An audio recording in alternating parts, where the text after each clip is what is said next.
joy. It was natural for Moses. He was not subject to the group mentality of safe thinking. Moses' whole life had been lived as one risk and one danger after the other. A few moments after his birth, his mother stuck him in a basket and threw him into a river. It's no wonder Moses wasn't afraid of risk. And when she put him in the river, she was intending to send him down to the house of the very Pharaoh who had sworn to kill him. How's that for risk and danger? And when he grew up and saw who he really was, he went out and on a wild impulse, he killed an Egyptian slave driver. Risk, danger. But he did what he had to do, and after his exile in the wilderness, he came back and he took the risk and the danger of going before the most powerful man in the world, the Pharaoh of Egypt, and saying to him, "Let my people go. My God demands that you give up my people and set them free." And if Pharaoh had had any sense, he would have struck Moses dead at that instant.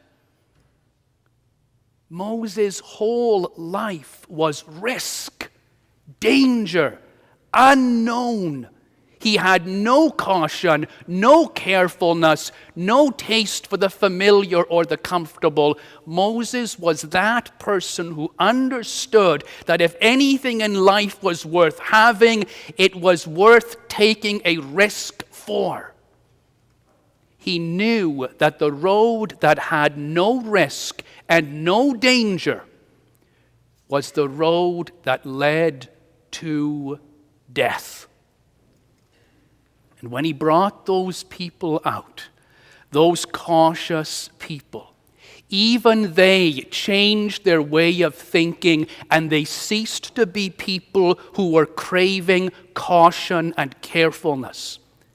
When they came to the edge of the Red Sea, and we all love the story of how the sea parted for them, when they came to that point, they made the decision then that they were not going to be careful people anymore.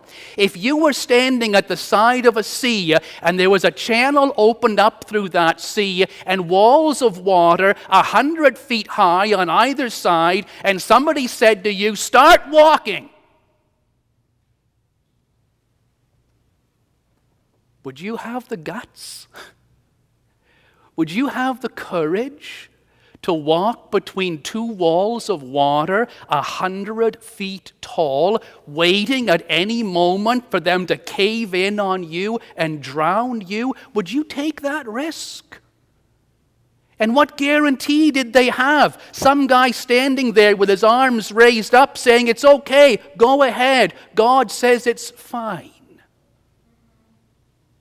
And those careful people at that moment abandoned carefulness and caution, and they said, "Let's go. We've got our sandals on our feet and our walking sticks in our hands, and we are going to go ahead even though we don't know where we're going, and there are walls of water 100 feet high waiting to crush us." And when they came to the edge of the desert, and they remembered their homes back in Egypt, and they looked out across an expanse of heat and wilderness and thirst and hunger, and Moses said, "Forget the risk. Go out across the desert." They did. They said, "We would rather take the risk than go back and be slaves."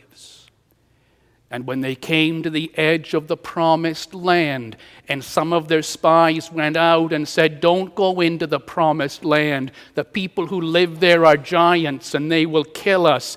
They said, "We don't care anymore. We are not cautious people. We are not careful people. We are risk takers and adventurers, and we are courageous, and we will go into the promised land."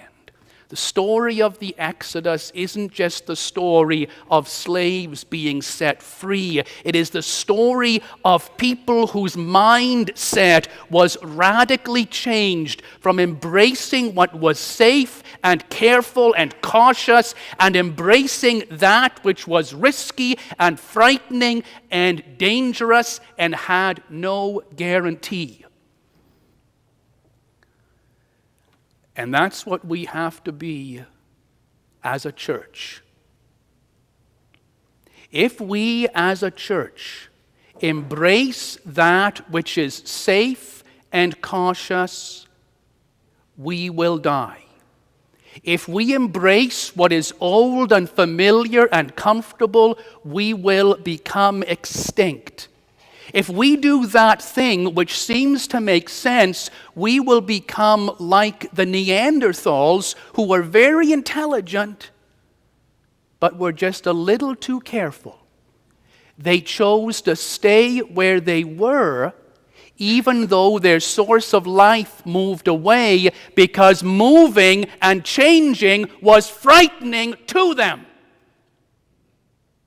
And they chose to stay and die safely, quietly, cautiously, but they still died. All the things that we do in the church that are worthwhile are dangerous things. Love is dangerous. Mission is dangerous. Faith is dangerous.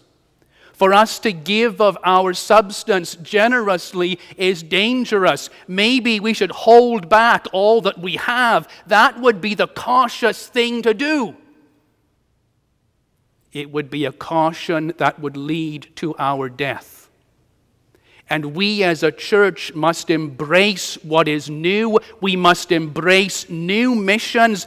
God says to us, this is what I want you to do. I want you to teach new generations about my love. I want you to care for the sick and the poor. And we might say, but Lord, that's dangerous because it demands that we spend our resources.